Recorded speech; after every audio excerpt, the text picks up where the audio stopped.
पाकिस्तान के पास समय भी उनकी पसंद का था, जंग का स्थान भी उनकी पसंद का था, किस तरीके से लड़ना है पूरी प्लानिंग स्ट्रेटजी उनके हाथ में थी।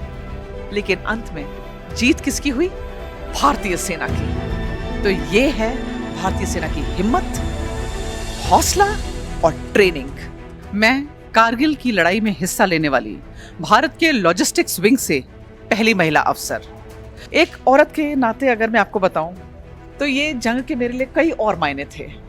मेरे पति इस जंग में हिस्सा ले रहे थे, तो एक पत्नी के नाते मेरा ध्यान उनकी ओर था। मेरा एक 3 साल का बेटा मेरे साथ था और मेरे मन में हमेशा यह ख्याल आ जाता था कि अगर दुश्मन की गोलाबारी से कहीं मेरे पति और मैं, हम दोनों चले गए तो इस बच्चे का क्या होगा। और एक 6 महीने का बच्चा मेरे पेट में उस समय पल रहा था और शायद उसके बारे में सोचने का तो मेरे पास समय भी नहीं था। मुझे लगता है ये सब रिश्ते पीछे छूट जाते हैं जब आप वर्दी पहन लेते हैं, क्योंकि तब वो ऊपर वाला है और ये भारत माँ है। My role as an ordnance officer was to equip the fighting forces to fight an effective battle against enemy. गोला बारूद, हर तरीके का गोला बारूद, यानी बड़ी बड़ी गन्स, बोफोर्स गन से लेकर उनके राइफल्स और कार्बाइन्स तक।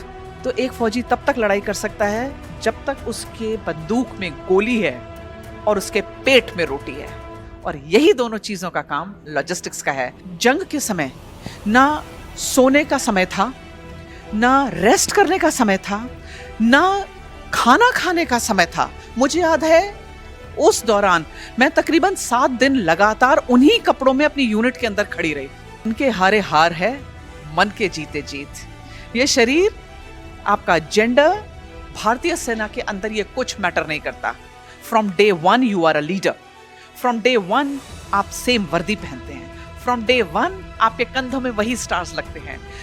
पहले दिन से ही आप वही सैल्यूट करते हैं और वही सैल्यूट आपको मिलता है।